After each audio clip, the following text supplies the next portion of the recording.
Hello and welcome to Nightline. I'm Brandon Wong. News making the headlines. AG to look into reopening Altan Tuya's murder case. And 2 kidnappers killed in a shootout with police.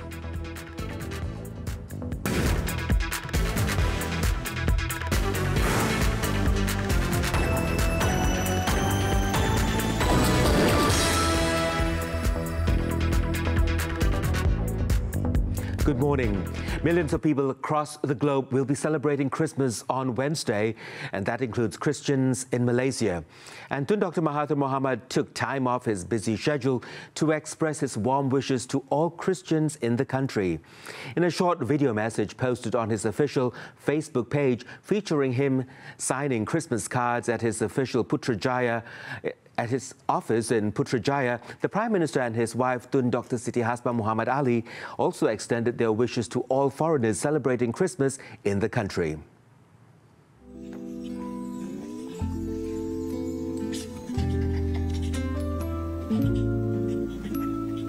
To all Christians in Malaysia, both citizens and non-citizens, I and my wife would like to wish you a Merry Christmas and a Happy New Year.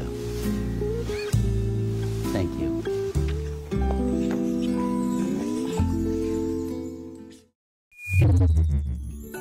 Datuk Sri Dr. Wan Azizah Wan Ismail, meanwhile, called on Malaysians to continue having faith in the Pakatan Harapan government as it strives to build a new and better Malaysia. The Deputy Prime Minister in her Christmas message said the new PH government is established to build a brighter future for all Malaysians. She also stressed that Malaysians should continue to cherish the peace that prevails in the country, which allows people from all walks of life to live in harmony.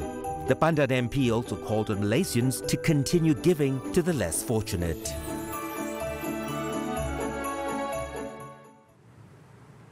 And in our headlining story, the Attorney General may look into reopening the murder case of Mongolian Altan Tuya Sharibu, allegedly linked to former Prime Minister Datuk Sri Muhammad Najib Tun Razak. Tan Sri Tommy Thomas said the lack of motive by the 2 police commandos convicted for the murder meant there was an incomplete picture of the crime. In a report by Bloomberg, Tan Sri Thomas was quoted as saying the courts that sentenced the 2 police commandos to death had grappled with their lack of motive, while Azila Hadri's recent statutory declaration indicated that there may in fact be a reason for the murder. He, however, said the reopening of the case was for the purpose of police reinvestigation. In 2009, Azila and another ex-commando, Sirul Azhar Umar, were found guilty of murdering Altan Tuya in 2006, but were released in 2013 on appeal. The federal court upheld their conviction in 2015 and reinstated their death sentence. Azila, however, is seeking a retrial after penning a statutory declaration accusing the former Prime Minister of ordering him to covertly arrest and destroy Altan Tuya because she was a foreign spy and a threat to national security. Datuk Sri Najib has since denied any involvement. On Friday, he took a Sumpah Laknat, a religious oath that he did not give the order and never met her. The Attorney General's stance would be a relief to the victim's father, Sharibu Satev, who has spent more than a decade seeking closure over his daughter's death.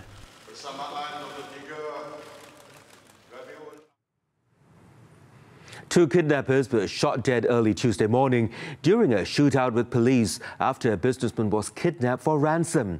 An officer also sustained gunshot wounds in his leg during the incident at an oil palm plantation in Mersing. Fortunately, the 41-year-old victim was rescued alive, though he was shot in the back. According to Johor Police, the victim was kidnapped last Tuesday by 4 masked men armed with guns as he left his home to go to a food stall in Taman Gaya, Ulu Tiram. The family later lodged a police report after the suspects demanded 10 million Singapore dollars in ransom for his release. Acting on the report, police formed a special unit aided by a special investigations team from Bukit Aman as well as the D8. On the 6th day, after the family agreed to the demands of the kidnappers, police moved in on them Monday evening after tracking down the location of the victim at an estate in Mersing. Apabila pegawai serbuan cuba menghampiri, penjenayah terus melepaskan tembakan. Dan saya percaya kumpulan ini adalah kumpulan yang ganas. Okey? dalam keadaan gelap malam. Terus dia lepaskan tembakan dan dalam usaha untuk melepaskan diri, dia juga telah melepaskan satu das tembakan ke arah mangsa culik. Following the shootout, police recovered 2 semi-automatic 9mm and 45mm caliber pistols from 2 suspects. Police, however, believe at least 6 people were involved in the kidnapping. A probe into the incident has been launched. The Pahang government's use of force against illegal vegetable farmers in Cameron Highlands was regrettable and should not have happened, especially during the festive season. Pahang Pakatan Harapan chairman Fuzia Saleh said the state should have identified land for long-term use for the small-scale farmers. Fuzia, who is also the Kuantan MP, in a statement on Tuesday said the farmers could then invest in the right equipment for better yields. She said the Pahang state government should have adopted a win-win approach in providing the solution, including proper training programs for the farmers to use modern technology that avoid the use of illegal pesticides. Fuzia noted that although the illegal farms were set up in the water catchment area, the authorities could act humanely by waiting for their crops to be harvested before moving them to lots identified. With the schooling term drawing near, Fuzia said the farmers need the harvest to fund their children's schooling next year. In Monday's incident, 7 people, including former Padang Serai MP and Go Balakrishnan, were arrested and later released over a sit-in protest against the eviction. The Health Ministry's National Pharmaceutical Regulatory Agency, NPRA, has named 5 cosmetic products that contain scheduled poisons which can be harmful to health. Health Director General Dr. Nur Hisham Abdullah said these cosmetic products were no longer allowed to be sold in Malaysia. The banned products are Natural Plant Skin Refining Moisturizer Cream, Sparkle Moon Night Cream, V3 Premier Beauty Facial Night Cream, Brilliant Skin Essentials Rejuvenating Facial Toner, and Brilliant Skin Essentials Rejuvenating Facial Cream. In a statement, Dr. Nur Hisham said these products contain scheduled poisons like meconazole, mercury and tretinoin, which could only be used on the advice of health professionals. Those who are using these products are advised to stop immediately and seek advice from health professionals if they experience any discomfort.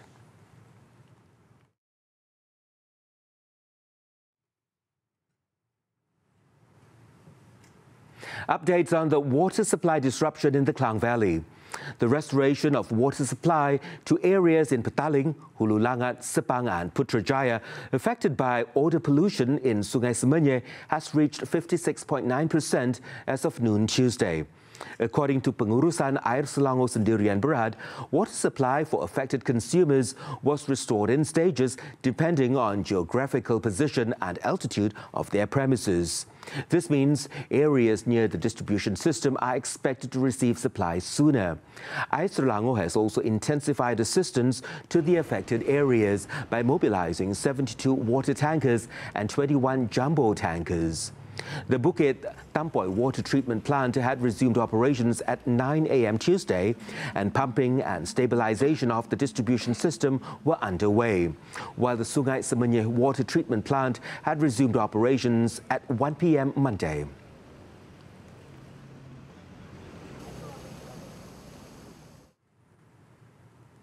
The National Higher Education Fund Corporation, PTPTN, expects a competitive dividend distribution for National Education Savings Scheme, SSPN, this year.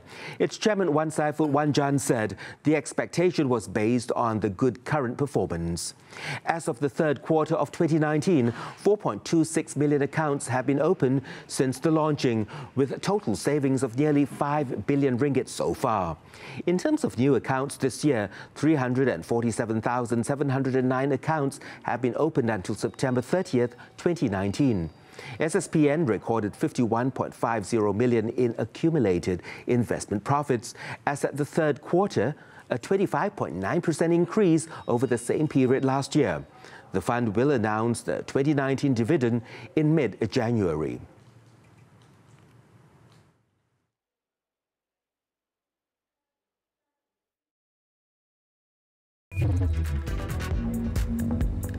Police seized 7 million ringgit worth of shabu in Kelantan. This and more home stories after the breather.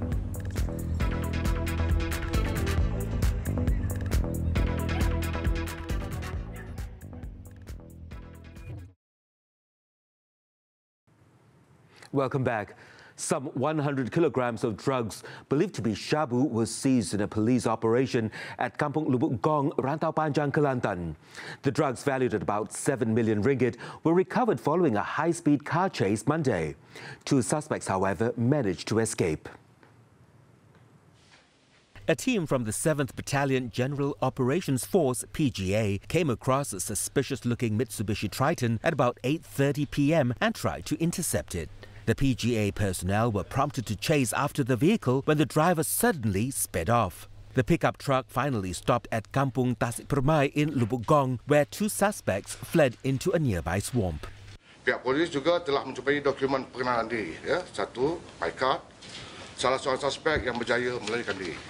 An inspection on the Mitsubishi Triton found the drugs packed in dozens of Chinese tea packages in 4 boxes. Police believe the drugs were smuggled in from a neighboring country for distribution in the Klang Valley and local markets. This is the biggest seizure made by the PGA so far this year.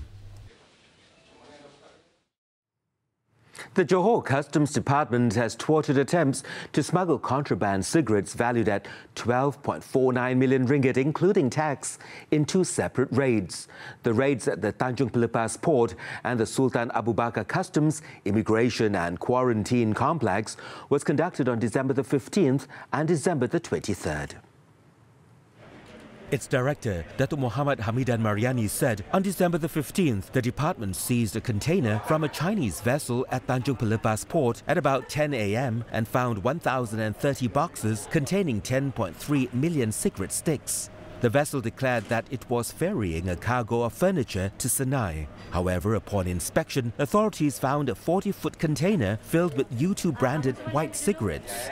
The cigarettes were worth 4.12 million ringgit and a tax of 7.21 million ringgit believed to be marketed in the country.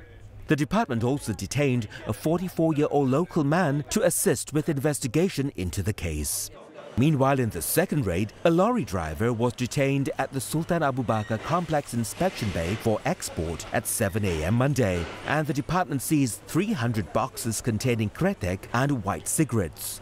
The 300 boxes had a total of 2.38 million cigarette sticks, believed to be worth 1.162 million ringgit, and were to be smuggled into Singapore to be marketed in the Republic. A 68-year-old local man, believed to be the truck driver, was also detained for further investigation. Both cases were being investigated under the Customs Act 1967. The Parrot Department of Wildlife and National Park, Perhilitan, has seized 61 birds, including 3 protected ones, in 2 separate raids carried out following a tip-off at about 1 p.m. in Kampung Tengku Husin, Manjoy on Monday.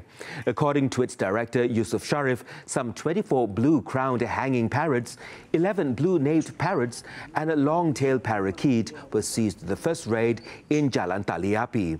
Authorities also seized 19 rainbow lorikeets and 6 blue-naped parrots in the second raid that was conducted in Jalan Bunga.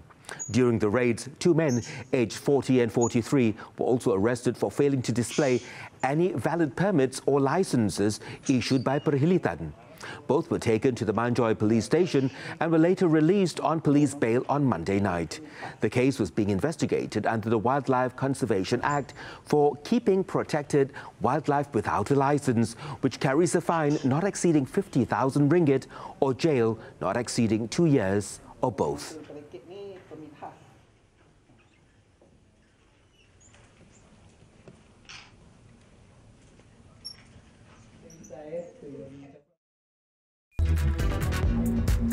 Dozens killed as bus plunges into ravine in Indonesia.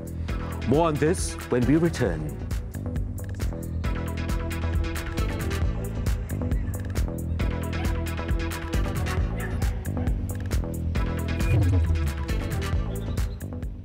And on to our foreign segment.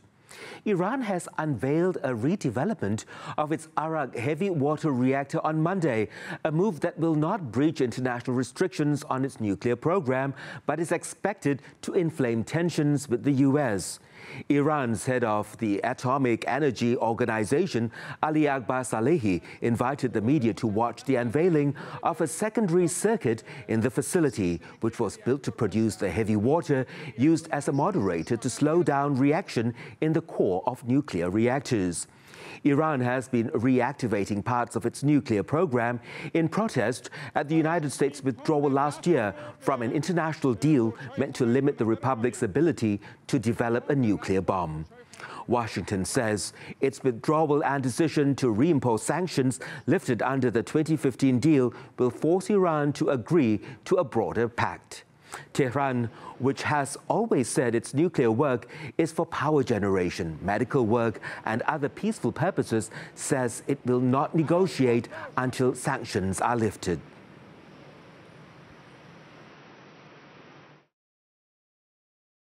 And in Indonesia, a passenger bus plunged down a steep ravine and landed into a river in the South Sumatran province, killing at least 27 people and wounding 13 others on Monday. According to a local police spokesman, the rescue workers are still scouring the river and nearby slopes for missing passengers who might have been dragged by river currents. The spokesman said the accident occurred in the Liku Lematang area near the town of Pagar Alam at about 11:15 p.m. local time. It is understood that the Sriwijaya company passenger bus was heading to Palembang from the city of Bengkulu when it crashed into the concrete road barrier before plunging into a 150-meter ravine. Authorities believe that there were about 50 passengers on board during the time of the incident. Injured survivors have been taken to the nearby hospital for treatment, and the cause of the accident is being investigated.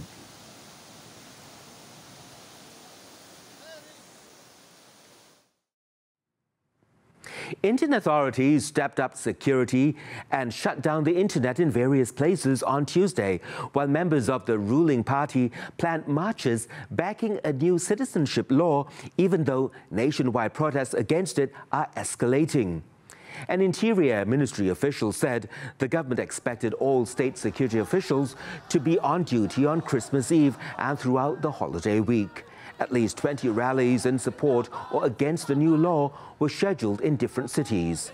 The Citizenship of Madmen Act, CAA, aims to fast-track citizenship for persecuted Hindus, Parsis, Sikhs, Buddhists, Jains and Christians who arrived in India before December the 31st, 2014 from Muslim-majority Afghanistan, Bangladesh and Pakistan. Its passing on December the 11th triggered demonstrations in the eastern state of Assam, where protesters fear it will make illegal immigrants from Bangladesh legal residents.